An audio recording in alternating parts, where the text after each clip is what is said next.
అందరూ బాగున్నారా? గట్టిగా చెప్పాలి. బాగున్నారా లేదా? భోజనం చేశారా? ఇంత పొద్దుగల తింటారా? మీరు బాగుండరా లేదప్పా? అమ్మోళ్ళు ఒక్కటే చెప్తారు, అప్పోళ్ళు చెప్పారు. బాగుండరా లేదా? గట్టిగా చెప్పండి. నాకు వయసు అయిపోయింది, చెవులు వినబడతలేవు. గట్టిగా చెప్పాలి. పిల్లలు మీరు బాగుండరా?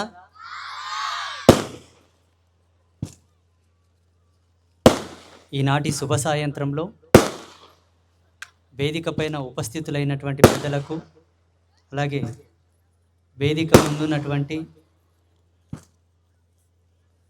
మా తల్లులకు, మా తండ్రులకు, అలాగే నా తోటి సనాతన బంధువులకు, ధర్మవీరులకు అందరికీ భగవంతుని యొక్క ఆశీస్సులను అందజేస్తూ మీరందరూ సకల సౌఖ్యములతో, అష్టైశ్వర్య భోగభాగ్యములతో చల్లగా వర్ధిల్లి కలకాలం నిండు నూరేళ్ళు సర్వసమృద్ధులతో తులతూగుతూ మంచి ఉండాలని చెప్పి మనసుపూర్తిగా ఆశీర్వాదం చేస్తూ తదాస్తు. ఈనాటి హిందూ సమ్మేళనం పెద్ద చింతకుంట ప్రాంతంలో ఏర్పాటు చేసినటువంటి ధర్మవీరులకు, భరతమాత ముద్దు బిడ్డలకు, ఈ వేదికకు శ్రమించినటువంటి ప్రతి కార్యకర్తకు ఒకసారి గట్టిగా చప్పట్లు కొట్టాలి. ఇంకా గట్టిగా. అలాగే ఈ కార్యక్రమానికి ధన రూపేణ, వస్తు రూపేణ, సేవా రూపేణ సహకరించినటువంటి దాతలకు ఒకసారి గట్టిగా చప్పట్లు కొట్టాలి.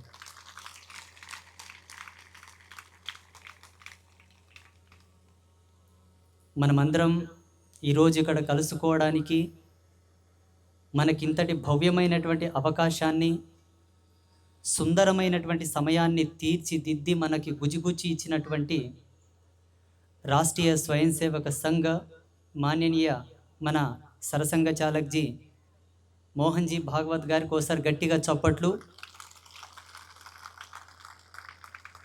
ఇంతకుముందు వక్తలు అన్ని విషయాలు మాట్లాడారు, చెప్పారు. వాళ్ళు వక్తలు మాట్లాడతారు, ప్రసంగిస్తారు. నేను ఒక సాధువుని, ఒక సన్యాసిని, కేవలం నన్ను ఆశీర్వాదం చేయమని చెప్పారు ఇంతకుముందు పెద్ద ఆయన. ఎవరప్ప చెప్పినాయప్ప? ఎవరు చెప్పిపోయారు కదా ఇంతకుముందు. ఎక్కడ పోతివయ్యా? గురూజీ ఆశీ ప్రసంగం చేయాలని చెప్పాడు ఆయన. ఆశీర్వాదం అయితే చేసిన ముందే, మీరందరూ బాగుండాలని చెప్పి ఆశీర్వాదం చేసిన. ఇంకా నా పని అయిపోయింది కదప్ప.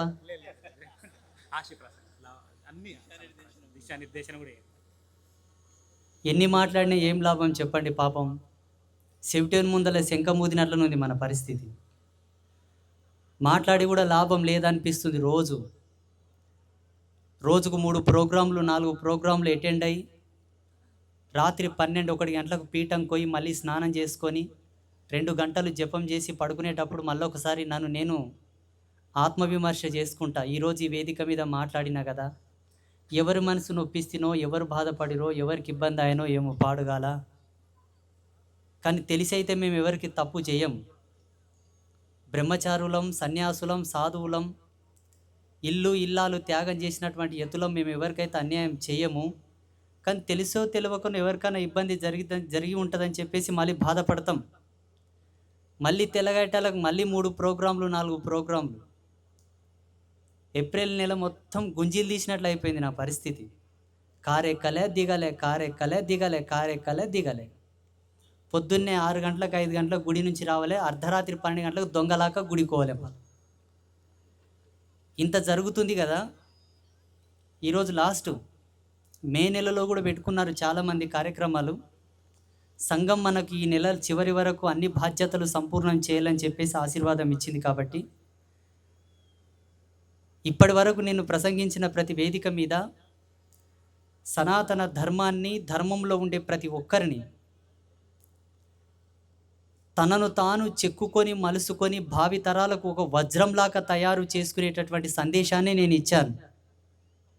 మనసు పెట్టి ఆలోచన చేస్తే, గురివెట్టి ఆలోచన చేస్తే ప్రతి ఒక్కరికి పరాశ్రీ స్వామి ఇచ్చిన ప్రతి మాట భావి తరాలకు భవిష్యత్తుకు ఒక బంగారు బాట. కాకపోతే లాభం లేదేమో అనిపిస్తుంది ఎక్కడనో కొంచెం. ఎందుకు లాభం లేదు స్వామి? 100 రాళ్ళల్లో ఒక రాయన తగులుతుంది కదా, 100 మందిలో ఒకరన్న నీ మాట వినొచ్చు కదా, మారొచ్చు కదా అనుకోవచ్చు. 100 మందిలో ఒకరు మారితే బాగుంటుంది, నేను గర్విస్తాను, సంతోషపడతాను. కానీ ప్రస్తుత సమయానికి ఒక్కరు మారడంతోనే సరిపోదు. 100 మంది మారితేనే అందరం సుభిక్షంగా ఉంటాము. ఆ ధైర్యం అలాంటి వాళ్ళకు తెస్తలేరు మీరు. నేను ఒక్కనే కాదు, భారతదేశంలో ఉన్న ప్రతి సాధువుకి, ప్రతి సన్యాసికి, ప్రతి సంతుకి, ప్రతి పీఠాధిపతికి కూడా నా హిందువులను నమ్ముకొని ఏం చేద్దామన్న ధైర్యం సరిపోతుండలేదనే విషయం అర్థమైపోయింది. ఎందుకంటే ఇంట్లో దాసంగం పెడతారు, బాజార్లో పోయి జై కొట్టి వస్తారు. మీరు ఎవరికి జై కొడతారు? ఇంట్లో దాసంగం పెడతారు దేవునికి, బాజార్లో పోయి జై కొట్టి వస్తారు. ఎవరికి జై కొడతారు? అర్థం పర్థం లేని వాళ్ళకు పోయి జై కొట్టి వస్తారు. అందుకే మాకు జర దిగులు కూడా పట్టుకున్నది ఈ మధ్యలో. అయినా పర్వాలేదు, భగవంతుడు మా పక్షాన ఉన్నాడు, దేవుడు మా వాక్కులో ఉన్నాడు, దేవుడు మా తపస్సులో ఉన్నాడనే సత్యం మాకు తెలుసు. ఆ ధైర్యం మాకుంది కాబట్టి మిమ్మల్ని మార్చుకుంటాము, మిమ్మల్ని మారుస్తామనేటటువంటి నమ్మకం కూడా మాకుంది. ఈరోజు ఈ వేదిక మీద నన్ను 3 విషయాలతో మాట్లాడమని చెప్పారు పెద్ద ఆయన. ఒకటి, హిందువులపై జరిగే అరాచకాలు. హిందువుల మీద ఎప్పుడు అరాచకాలు జరిగినావప్పా? ఎప్పుడు అరాచకాలు జరిగిలేవు. ఎవరు చెప్పిరి? మంచిగా ఉండం, మనకేం తక్కువ, హ్యాపీగా ఉండం, చల్లగా ఉండం, మంచిగా ఉండం, తింటుండం, హ్యాపీగా ఉండం. మన మీద ఏం అరాచకాలు జరిగిలేవు. మన మీద ఎవరు దాడి చేసిలేరు, మనల్ని ఎవరు ఇబ్బంది పెట్టలేరు. బట్టలు ఇడిపించి ఎవడు బతుకమ్మ ఆడిపించలేడు మనల్ని. పిచ్చి కుక్కల్లాక ఊర్ల మీద ఉరికిచ్చి కొట్టినోడు లేడు, మన ఆడోళ్ళను బట్టలు ఇడిపించినోడు లేడు. మనల్ని ఎవరు అరాచకం చేసినారు? పాడుగాల తప్పు చెప్తున్నారు వాళ్ళందరూ. హిందువులు ఎప్పుడే కానీ హింసకు గురి అయ్యిండ్రు, బాధపడ్డారు, హిందువులపైన దాడి జరిగింది అంటే కారణం మనమే. వానికి మనల్ని తలుసుకుంటేనే వణుకు పుడుతుంది. ఎవడైతే మన మీద దాడి చేశాడని మనం అనుకుంటున్నామో, ఎవడన్నా కానీ, ఏ మతమోడన్నా కానీ, ఏ ప్రాంతమోడన్నా కానీ, ఏ దేశమోడన్నా కానీ, నష్టన బొట్టు పెట్టిన వాని చూస్తేనే వానికి వణుకు పుడుతుంది. అయినా మన వాళ్ళు హింసించబడ్డారు, బాధపడుతున్నారు, మన వాళ్ళ మీద దాడులు జరిగాయి అంటే కేవలం దానికి పూర్తి బాధ్యత, కర్త, కర్మ, క్రియ అంతా మనమే. పెద్ద మనసులో మాట అంటారు కదా, మనమందరం పల్లెటూరులోమేం, సిటీలోమేం కాదు. నేను కూడా పల్లెటూరునే. ఇంటోని కీలమైతే బయటోని కీలమైంది అంటారు. ఏలు వేటనిక సంధిస్తే కాలు పెడతాడంట, కాలు వేటనిక సంధిస్తే కడుపు మీద కాలు పెడతాడంట, ఇల్లంతా గైకొంటాడంట. ఎవడిచ్చిండు సందు? మనమే ఇచ్చినాం. ఎట్లిచ్చినాం స్వామి? అందులో అందరి పాత్రత ఉంది. భారతదేశంలో ఉండే ప్రతి హిందువు పాత్రత ఉంది. వేదాంతాలు చదివినటువంటి వేద విధులది ఉన్నది, గురువులది ఉన్నది, సాధువులది కూడా ఉన్నది, సామాన్యులది కూడా ఉన్నది, చదువురాని వాళ్ళది. పెద్దలు ఏం చేశారు? మన హిందువులకు ఒక వీక్నెస్ ఉంది. మాతృదేవో భవ, పితృదేవో భవ, ఆచార్య దేవో భవ, ఇంతవరకు బాగుంది. ఆ చివరి ఇంకోటి తగిలిచ్చిండ్రు, అతిథి దేవో భవ. ఓడెవడో వచ్చిండు దిక్కుమాలిన కుక్క, వానికి తిన్నికే తిండి లేక వచ్చిండు. అడ్డం వచ్చిన రాజ్యాలనంతా దోసుకుంటూ వచ్చిండు. చివరికి మన రాజ్యం కనిపించింది బంగారు పంజరం. బంగారు పంజరంలో వజ్రాలు పొదిగిన చిలకలాగా మన దేశం కనబడింది. వచ్చినాక మన పెద్ద మనుషులు ఏం చేసిండ్రు? హే, కొత్తోడు వచ్చిండు మన దేశంకి. మన వేదంలో ఒక మాట చెప్పిండ్రు కదా, అతిథి దేవో భవ. వచ్చినోడు శివుడో, విష్ణుమూర్తియో, బ్రహ్మదేవుడో, ఏ యతియో, సాధువో, యోగువో, ఎవరో ఏమో, వచ్చిన వాళ్ళని గౌరవించేటటువంటి సంస్కృతి మనది ఉంది. కాబట్టి దప మా దేశంలో అన్నీ బాగుండేది దా అని పిలుచుకొని, ఇగో గిడ ఉండి నువ్వు గుడిసేసుకో, ఏం కావాలి చెప్పు, భూమి కావాలన్నా గడ భూమి ఉంది పోయి చేసుకో తిను, ఇంకేమన్నా కావాలన్నా చెప్పు తెచ్చిస్తాం అతిథిని మర్యాద చేసేటటువంటి ఒక ధర్మానికి మన వాళ్ళు కట్టుబానిసలైపోయారు. ఆశ్రయం ఇచ్చారు, ఆదరణ ఇచ్చారు, ప్రోత్సహించారు. చివరికి వాడు ఏం చేసిండో తెలుసా? ఇప్పుడు మనకే మిండాగాడై కూస్తున్నాడు వాడు. ఈ దేశంలో వాడు బాధ్యతగా బాజార్లో సవాల్ చేస్తున్నాడు. ఈ దేశం మాది, హిందువులందరూ ఈ దేశం విడిచిపెట్టి పోవాలంటున్నాడు వాడు. మొదటి అంశం చెప్పినావు కదప్ప, హిందువుల మీద జరిగే అరాచకాలని. హిందువుల మీద అరాచకాలకు కారణం మనమే. సచిన్నాడు ఆ ప్రాణం లేని పీనిగ కన్నా ఒక 5 మంది పోయి గుంత దోగొస్తారు, కానీ బతికున్నాగానే మన గుంతలు మనమే దోగుకున్నాం. వేద ప్రమాణ సాక్షిగా, భూదేవి సాక్షిగా నేనైతే నమ్మను ఎవడో మనల్ని మోసం చేసిండంటే. మనం కళ్ళు తెరుచుకొని మోసపోయినాం. సరే, గతంలో తప్పు చేసిండ్రు, అయిపోయింది. ఎన్ని సంవత్సరాలు?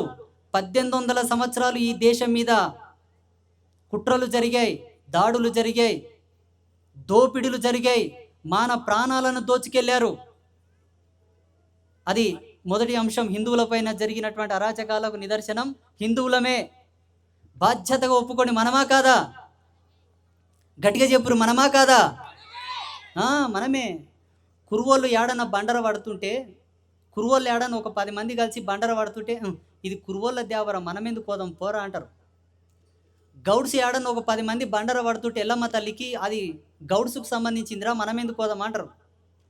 మీకు కులం పంచాయతీలు, గోత్రం పంచాయతీలు, ఊరు పంచాయతీలు ఉంటాయి. ఈడెవడో దిక్కుమాలినాడు వస్తేనేమో వాడు మావోడు. ఈయన నష్టాన్ని బొట్టు పెడతాడు, ఆయన నష్టాన్ని బొట్టు పెడతాడు. ఈయన పెండ్లం గాజులు వేసుకుంటుంది, ఆయన పెండ్లం గాజులు వేసుకుంటుంది. ఈయన పెండ్లం బొట్టు పెట్టుకుంటుంది, ఆయన పెండ్లం బొట్టు పెట్టుకుంటుంది. ఆయన తిరుపతి పోతాడు, ఈయన తిరుపతి పోతాడు. ఆయన శ్రీశైలం పోతాడు, ఈయన శ్రీశైలం పోతాడు. చిన్నది గింత కంట్ల కసరంతా కులం అది అడ్డం పెట్టుకొని, ఓల దేవర్రా మనం బోరాదు, ఓల దేవుడురా మనం బోరాదు అంటారు. మళ్ళీ ఈ అప్పోలు పోయి పీర్ల పండుగ ఎగురులాడి వస్తారు. ఈ అప్పోలు దర్గగాడు పోయి మళ్ళీ మాలీజలు వంచుతారు, కందుర్లు చేస్తారు.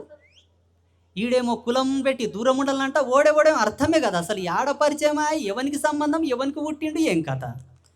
దేశం కాదు, ప్రాంతం కాదు, భాష కాదు, ఏష కాదు, యాస కాదు, ఏమీ కాదు. చూడప్ప, మొదటి పాయింట్, హిందువుల మీద అరాచకాలు జరిగినవన్నారు కదా. వాస్తవం చెప్తా, మనోళ్ళు మనల్నే దోపిడీ చేసుకున్నారు. మనోళ్ళే నిలువు దోపిడీ చేసుకున్నారు. రెండవ చెప్పిండ్రు పెద్ద మనుషులు, హిందువుల ఐక్యత. వామ్మో, ఇది చాలా డేంజర్. రెండవ అంశం, హిందువుల ఐక్యత.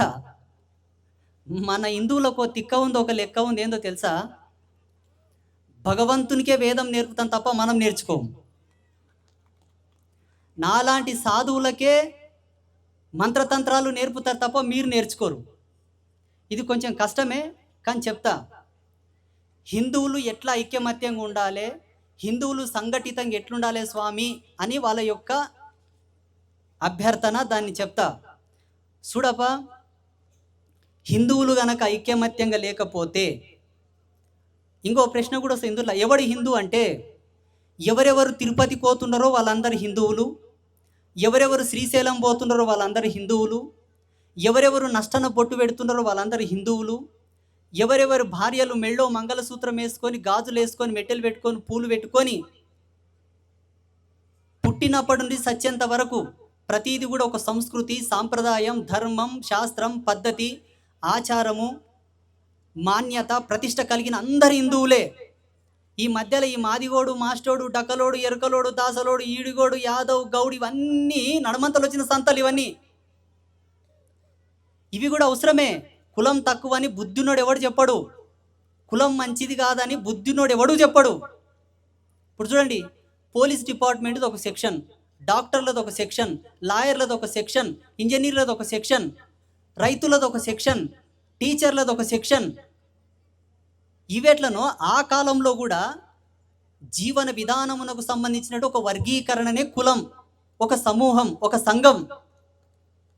ఇప్పుడంటే ఈ చదువులు వచ్చినవి, ఇవన్నీ వచ్చినాయి కాబట్టి ఇది కాస్త మీకు భూతద్దంలో పెట్టి చూస్తే ఇంత పెద్దగా కనబడుతుంది. కులం ఎప్పుడు చెడ్డది కాదు. అది దాంట్లో సైంటిఫికల్ మెథడ్స్ కూడా ఉన్నాయి, రీసెర్చ్ చేసిన వాళ్ళకి తెలుస్తుంది. ఎలా హిందువులు ఐకమత్యంగా ఉండాలి, కలిసిమెలిసి ఉండాలంటే చూడండి, నీ అలంకరణ, నీ డ్రెస్ కోడ్, నీ జీవన విధానం, నీ దేవుళ్ళు దేవతలు అవతలం లోపల ఉన్నాయంటే వాడు నీవు ఒకటే. అలా ఎవడు కనబడ్డా, భారతదేశం మొత్తమే కాదు ప్రపంచవ్యాప్తంగా ఎక్కడ కనబడ్డా వాడు నీవు కలిసికట్టుగానే ఉండాలి. అలా ఉండబడితేనే ఐకమత్యం సాధ్యమవుతుంది, లేకపోతే సాధ్యం కాదు. ఒక సేనుకు నాటేనిక పోయినరు అమ్మోళ్ళందరూ, ఊళ్ళో ఉన్న ప్రతి ఒక్కరు వచ్చిండ్రు. ఆ సేను యజమాని మీకు గుత్తకిచ్చుడు నాటేయమని. అందరు కలిసి నాటేసిండ్రు, కూలి తీసుకున్నారు, ఎవరింటికి వాళ్ళు పోతారు. నీకాడ పాయింట్ ఏంటి? నీవు కూలి పోయినావు, కూలికాడికి చేయలే, నీ పైసలు నువ్వు తీసుకున్నా, నీవు ఇంటికి రావాలి. ఇవాడ మాది కావడ నా పక్కల నాటేయకుండా ఉండాలని అంటే సరిపోతుందా? ఇవాడ ఎరకలావడ నా పక్కల నాటే నీకే అవసరం లేదంటే సరిపోతుందా? ఒకవేళ మీరు ఆ పంచాయతీలు పెట్టుకుంటే ఒక పని చేయండి.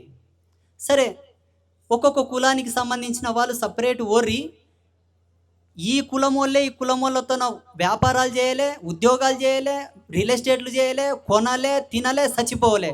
అది సాధ్యమవుతుందా? చేయగలుగుతారు ఎవరన్నా? అక్కడికి నీ పంచాయతీలను అడ్డం పెట్టుకుంటే హిందువులు ఎప్పటికీ కూడా ఐకమత్యంగా కారు. కులాలనేటి మనకు అవసరం ఎప్పటి వరకు?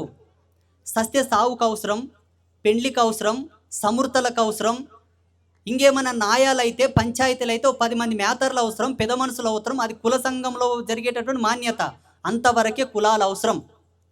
బయట కాలు తీసి వీధిలో పోటు వచ్చి సభ్య సమాజంలోకి వచ్చినామంటే మనమందరం భరతమాత బిడ్డలం, మనమంతా శ్రీ వెంకటేశ్వర స్వామి భక్తులం, మనమంతా శ్రీశైలం మల్లికార్జున స్వామి భక్తులం, మనమందరం విజయవాడ కనకదుర్గమ్మ మాత భక్తులం, మనమంతా ఎల్లమ్మ తల్లి భక్తులం, మల్లన్న స్వామి భక్తులం, మన్నెంకొండ వెంకటేశ్వర స్వామి భక్తులమని కలిసిమెలిసి ఉంటేనే హిందువులు ఐకమత్యంగా ఉన్నట్ల. లేకపోతే లక్షల సంవత్సరాల నుంచి వేద ధర్మం ఆమోదించలేదు. ఈ మధ్యకాలం లోపల వచ్చినటువంటి ఈ సిచ్చు, ఈ కంప మళ్ళీ అడ్డం పెట్టుకుంటామంటే జరగవలసిన తతంత్రం అంతా జరిగిపోతుంది. స్మార్ట్ ఫోన్ యూజ్ చేస్తున్న ప్రతి ఒక్కరికి తెలుసు బంగ్లాదేశ్లో ఏం జరుగుతుంది, పాకిస్తాన్లో ఏం జరుగుతుంది, మొన్న సిరియా మీద జరిగింది, ఇరాన్ మీద జరిగింది, ఇజ్రాయెల్ మీద జరిగింది, గాజా మీద జరిగింది, పలస్తీనా మీద జరిగింది. ఏం జరిగిందో తెలుసా? 2 అంశాల మీద జరిగింది. ఒకటి అధికారం అనే అహంకారం, 2 మతం అనే జాఢ్యం. ఆ మక్కిలితోనో కొట్టుకొని సచిండ్రు, బాంబులు వేసుకున్నారు, అయిపోయింది. ఆ సిచ్చు మన తగలకుండాలంటే మనం ఈ కులాలనే పంచాయతీలు పక్కకెట్టాలి. ఇక రాజకీయం, ఆ నాయకులు ఇల్లుల సల్లగా ఉంటారు, ఏసీ రూమ్లు వేసుకొని బెంచ్ కార్ల మీద ఆరాం తిరుగుతుంటారు. ఆ నాయకుల కోసం మీరు కొట్టుకొస్తారు పాడుగాల. నీ కక్కెరకొచ్చిన నాయకునికి ఓటేయి, అవసరం అనుకుంటే శ్రమించి గెలిపి ఆయనను ఎమ్మెల్యేని చేస్తావా, ముఖ్యమంత్రిని చేస్తావా, ప్రధానమంత్రిని చేస్తావా, చేయి. నీ ఇంట్లో వచ్చి నీవు జొర్రు, మళ్ళీ ఇంటికి వచ్చినాక బయటికి వచ్చి అన్న, తమ్మే, అక్క, చెల్లె, దా కుసోరి, చాదాగు, నీళ్ళు తాగు, పో. ఎవరి ఇష్టం వాళ్ళది. ఆయన టీఆర్ఎస్ పార్టీ లీడర్ అయి ఉంటాడు, కార్యకర్త అయి ఉంటాడు. ఈయన బీజేపీ లీడర్ అయి ఉంటాడు, కార్యకర్త అయి ఉంటాడు. ఆయన కాంగ్రెస్ లీడర్ అయి ఉంటాడు, కార్యకర్త అయి ఉంటాడు. ఎవరి ఇష్టం వాళ్ళదయ్యా. నీ పార్టీలో ఉన్నంత మాత్రమే నీకు దోస్తే అనుకుంటివే, ముప్పు తప్పదు, ముప్పు తప్పదు. ఎవరిష్టం వాళ్ళది. రాజకీయాలతో మనకు పనిలేదు, ఈ కులాలతోన పనిలేదు. ఈ రెండింటిని పక్కకెట్టి ఎవరిష్టం వచ్చినట్లు వాళ్ళు సల్లగా బతకగలిగితే హిందువులు ఐక్యమత్యంగా ఉన్నట్లే. ఇక మూడవది సంస్కృతి పరిరక్షణ, ఆచార వ్యవహారాలు. ఇవైతే మన నుంచి ఎప్పుడు దూరం కావు. ఈ 3వ అంశం లోపల మనం గర్వించవచ్చు. ఎందుకంటే హిందూ జాతికి కొన్ని పటిష్టమైనటువంటి నియమాలను గుజిగుచ్చి మన ఋషులు మనకు ధారపోశారు లక్షల సంవత్సరాల క్రితం. అప్పటి నుంచి ఇప్పటి వరకు ఏ ఒక్కటి కూడా మన వాళ్ళు పొళ్ళు ఓనట్ల ఆచరిస్తూ పాటిస్తూ వచ్చారు. ఈ ఆచార వ్యవహారాల వలన మన జాతి యొక్క అస్తిత్వం ప్రపంచంలోనే గొప్పగా నిలబడిపోయింది. ఇప్పుడు ప్రపంచ దేశాలని మన ఆచారాల మీద రీసెర్చ్ చేస్తున్నారు. మన భారతీయ స్త్రీలు ధరించేటటువంటి ప్రతి ఆభరణం, మన భారతీయ స్త్రీలు ధరించేటటువంటి ప్రతి కట్టు బొట్టు మీద విదేశీయులు రీసెర్చ్ చేస్తున్నారు. ఈ ఆచార వ్యవహారాల మీద మనకే భయం లేదు. కాకపోతే అడ్డం వచ్చిన పంచాయతీలను తెచ్చి ఇంట్లో పెట్టుకున్నారు మా అన్నోళ్ళు. అదొక్కటే మనకు చాలా డేంజర్. కరోనా వైరస్ కన్నా డేంజర్ ఏందో తెలుసా? ఇంతకుముందు చెప్తే నేను, వీళ్ళు ఏం చేస్తారు, హనుమాన్లకు దాసంగం పెడతారు, మన్నెంకొండ వెంకటేశ్వర స్వామికి దాసంగం పెడతారు, కురుమూర్తి స్వామికి దాసంగం పెడతారు, శ్రీశైలం పోయి మల్లికార్జున స్వామికి దర్శనం చేసుకుంటారు, తిరుపతికి పోయి దర్శనం చేసుకుంటారు, ఎల్లమ్మ తల్లికి బోనం పెడతారు, కోటమాసమ్మకు బోనం పెడతారు, అందరికీ బోనం చేస్తారు. చేసిన శక్తి అంతా ఇంటికి తెచ్చుకుంటారు. ఆ శక్తిని తీసుకుపోయి బూడిదలో పోసిన పన్నీరు చేస్తారు. మళ్ళా ఎట్లా ఈ పీర్ల పండుగకు ఈ దర్గాల కోతరు చూస్తేవా, ఇదే పెద్ద సన్యాసం, పెద్ద శని మీకు. ఇన్ని చేసినావు బాగుంది, ఇంతమంది దేవుళ్ళకి చేసింది బాగుంది, చివరికి తోకం తెచ్చి యాడ్ చేస్తారు చూడండి మీరు. ఈ తోక తెచ్చి కలుపుతారు చూడు, ఇదంతా తీసుకుపోయి గంగలు కలిపినట్లు అవుతుంది మీకు. ఈ అడ్డం వచ్చిన పంచాయతీలు మీ జీవితాలలో ప్రవేశించే, ఇది చాలా డేంజర్, ఇది చాలా ప్రమాదం కూడా. ఇప్పటి వరకు సనాతన ధర్మం మన హిందూ